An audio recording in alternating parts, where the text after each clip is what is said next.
But you have initiated a movement on something that I think we should talk about specifically, December 6th. Set it up for us. Well, Ben, and thank you so much, for giving me the opportunity to talk about it. But when I produced the fourth version of Black Heritage Day 4 on December, and every day in that calendar is germane to that day, with the exception of just one day, and that's December 5th, and we'll talk a little bit about that. But from a historical perspective, let's go back to Juneteenth, when we saw this nation make Juneteenth a national holiday. And part of my problem with that is not the problem of celebrating the freedom of our people, but the mythology, the myth and the lie and the ignorance of our history is what just had me in a tizzy. Because again, let's go back and revisit. Lincoln signs the Emancipation Proclamation on January 1st, 1863. Then the lie that's being told around Juneteenth is that those of our ancestors in Galveston, Texas, didn't get the word for 2.5 years. Well, Ben, just stop. You and DJ, just stop for a minute. And just imagine that they got the word on January 1st, 1863, because trust and believe, Black folks all over the country knew that Lincoln had signed the Emancipation Proclamation. That's why on December 1st in the calendar, you see a page I call Watch Night. And what Watch Night is that on December 31st, 1862, our ancestors gathered. And if you ever go to church on December 31st, they call that service Watch Night. Now, historically, where that came from is that our ancestors were waiting in churches. We had gathered and we were praying, please, God, just tell us that Lincoln is truly going to sign this Emancipation Proclamation, which he did. So we all knew that happened. So now the myth, the lie is that the people in Galveston didn't get the word for 2.5 years later. No, Ben, they got the word right then and there. But what were they going to do? They were going to go to the slave owners in Texas and say, hey, Lincoln just got the Emancipation Proclamation. We're free. Keep in mind, Texas, along with 11 other slave states, had left the Union. They had formed their own nation. They had their own constitution. They elected their own president, Jefferson Davis, their own vice president, Alexander Stephens of Georgia. So whatever Lincoln said didn't matter to them. But the Emancipation Proclamation was this executive order. So now let's go back to Juneteenth. The Civil War ends, and now the word is that they got the word 2.5 years late. Well, we just talked about why that means nothing. Now, the other thing that's said is that these were the last Blacks that were enslaved. So all of this lure leads to why Juneteenth is so very, very special.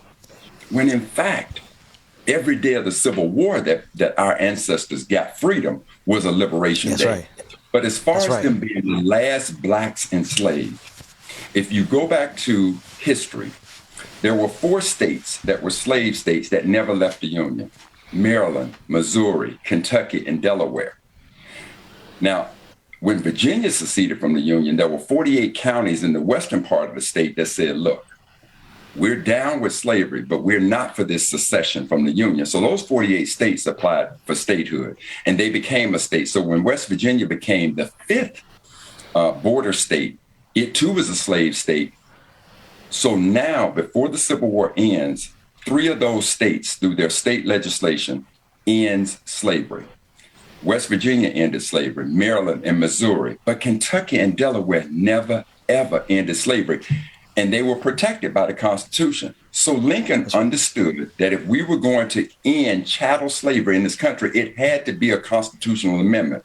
So after June 19th, when the lie is that these were the last Blacks enslaved, so if you pull up December 6th, I want you to pull that page up so you can follow along with me.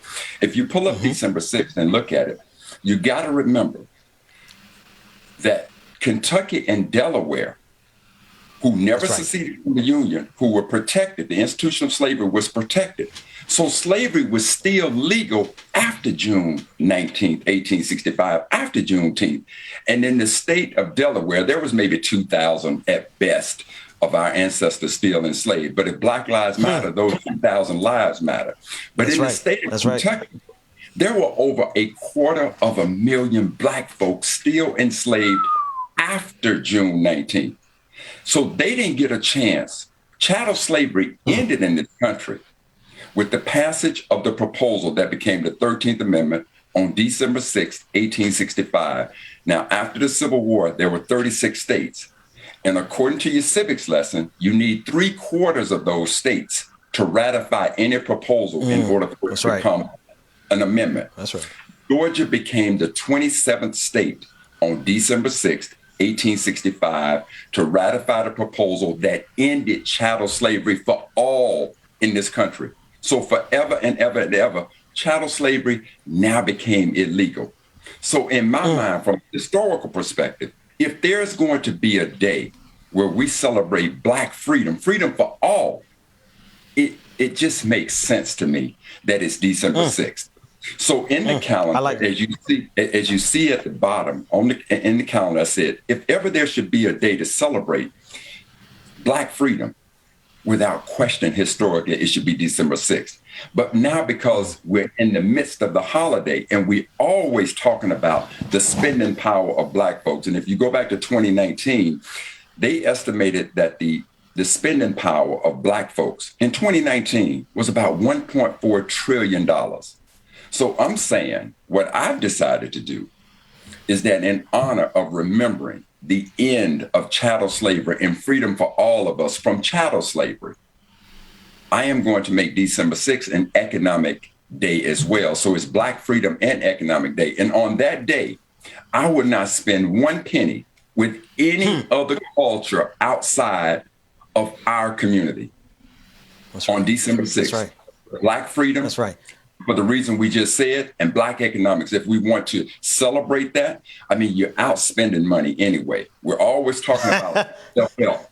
So why not on one day, on that day, that's the only day I'm begging you, in remembrance of Black freedom, spend only with a Black-owned business. If you need gas, get gas on December 5th or get it on December 7th, unless you go to a Black-owned gas station. But under no and that's the thing. Yes, under no circumstances. That's what I was going to say. Go ahead, Brother Mack. Sorry. Anybody, I'm not spending money with anybody outside of a Black-owned business.